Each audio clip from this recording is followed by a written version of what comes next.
Hi, my name is Kelsey Vivash, and this video is called Gender Minoritization in Contemporary Theatre Practice. I'm a PhD candidate at the University of Toronto's Centre for Drama, Theatre, and Performance Studies.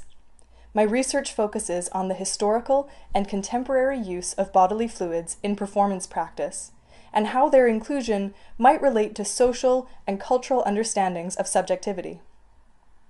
My work is imagined through a feminist lens and often focuses on contemporary female performance artists. I'm fascinated with the ways in which gender, subjecthood, and bodies intersect with one another. As such, I'm excited to be here to speak about gender minoritization in contemporary theatre practice, that is to say, how cis women, trans people, and those with non-conforming genders are perceived to be and represented as lesser than. There is a lot to consider when speaking about gender minoritization in the field of theatre and performance. The first thing to acknowledge is that gender minoritization occurs in both form and content in the theatre. That is, while we can speak at length about the representation of, for example, women in contemporary playtexts, or the way in which contemporary theatres handle performances of historical texts that offer poor representations of women, there is also much to consider with regards to the roles that women, trans people, and people with non-binary genders fill within the writing, directing, and producing of theatre and performance. Unfortunately, there is very little statistical research that analyzes the inclusion of trans and gender non-conforming people within the field of theatre, and so my discussion in this regard will, instead, focus on interviews with trans people working within the field.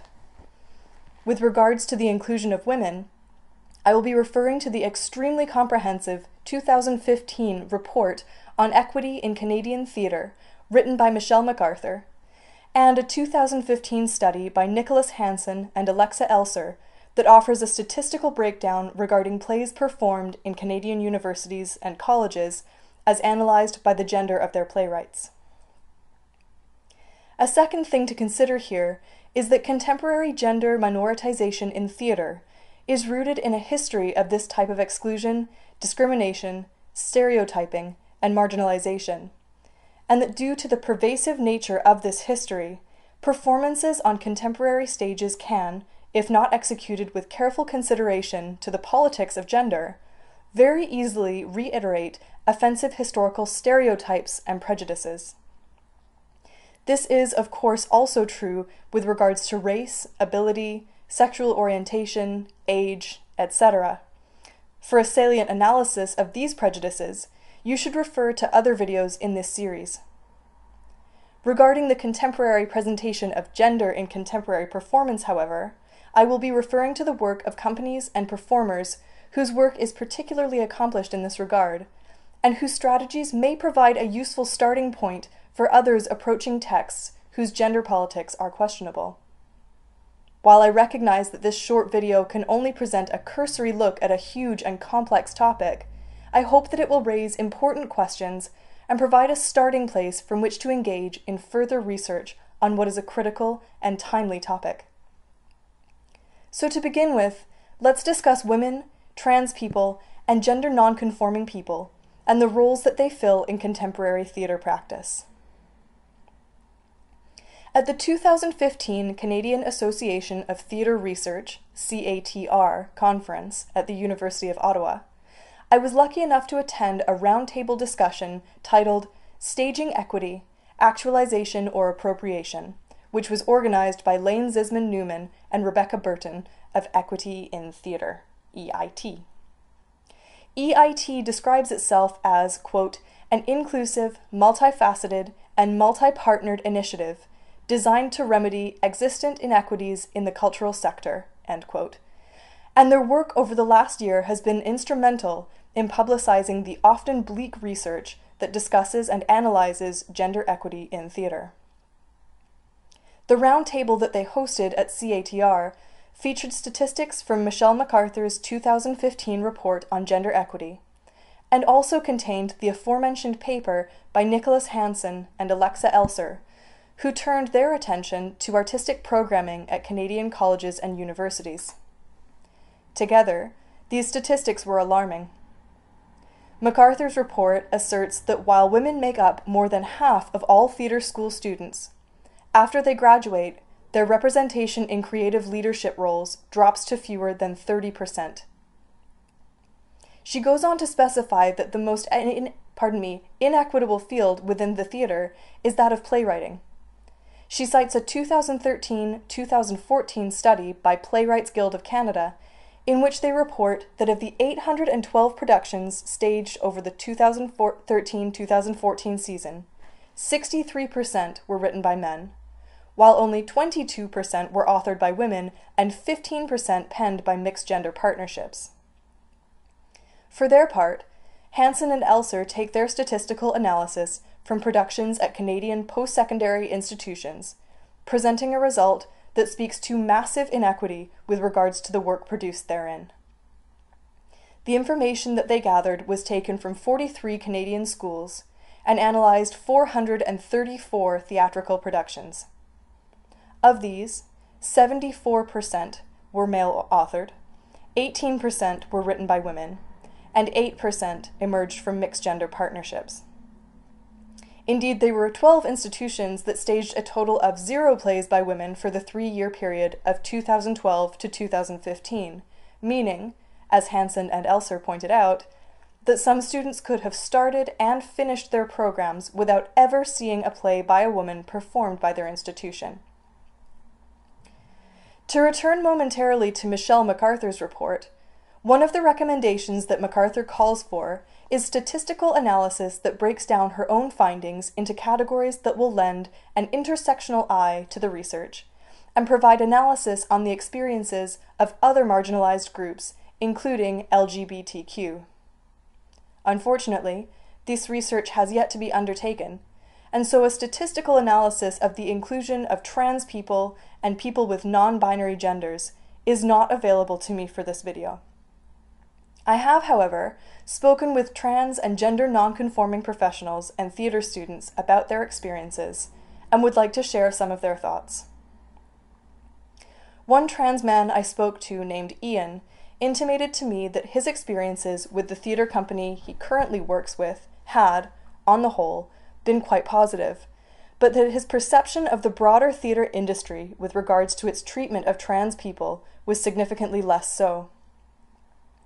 Working with Twitches and Itches, a Niagara-based company dedicated to the creation of new works, Ian has found himself well supported and his experiences well represented.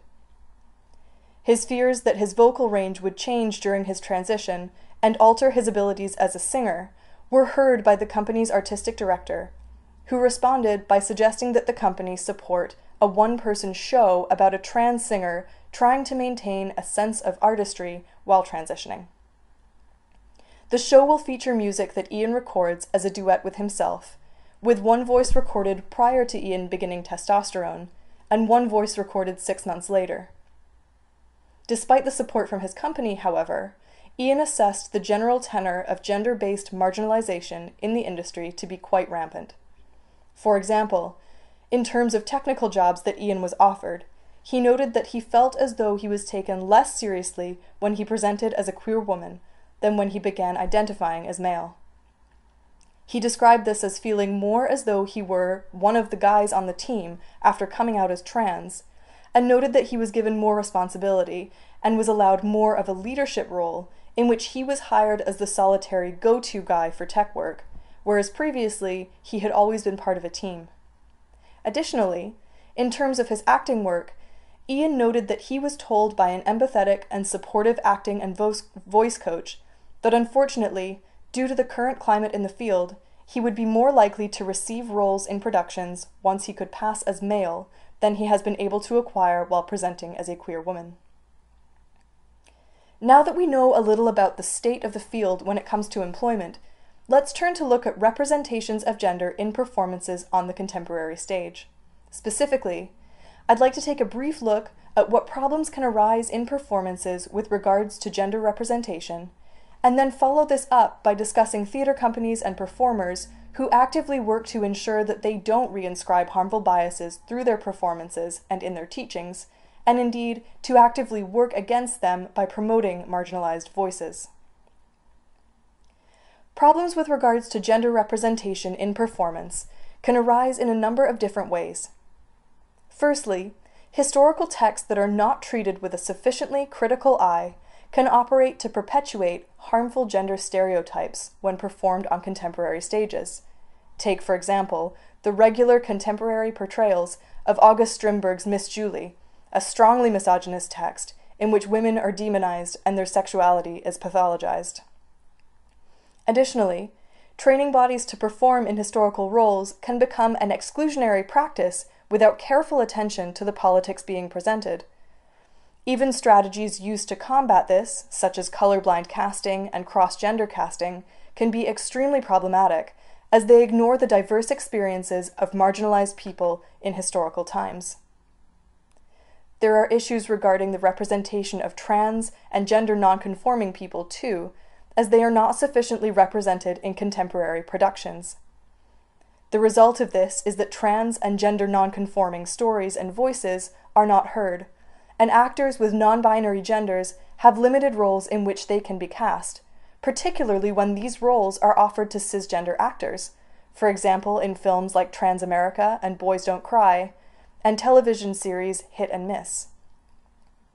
Finally, issues with the sexualization of women, particularly women of color, persist in some contemporary performances of both historical and contemporary texts.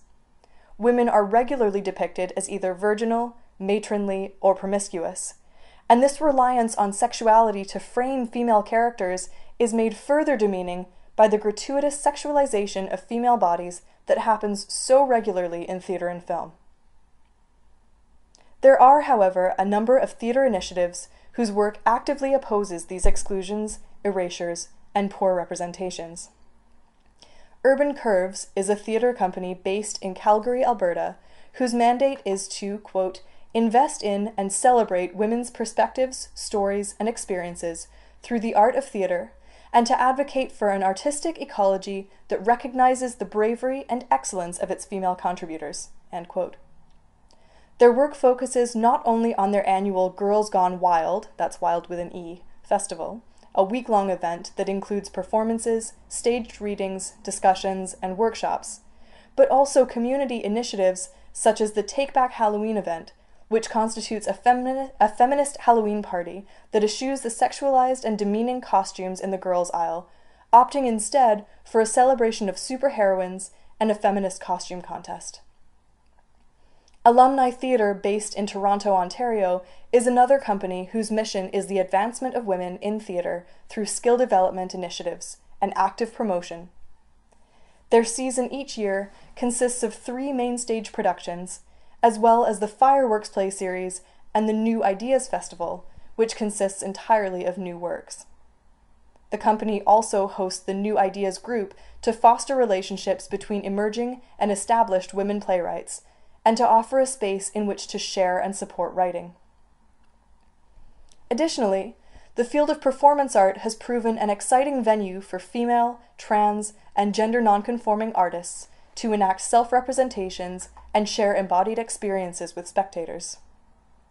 The work of Toronto's Jess Dobkin, for example, displaces stale concepts regarding female bodies and sexuality during motherhood.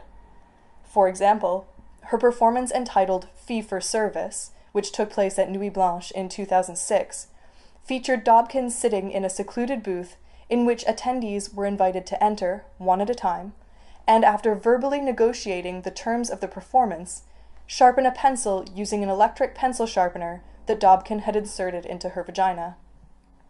The performance, while perhaps shocking in its content, speaks to issues of consent, bodily autonomy, and the female genital shame that is endemic in our culture. Trans performer Laszlo Perlman's work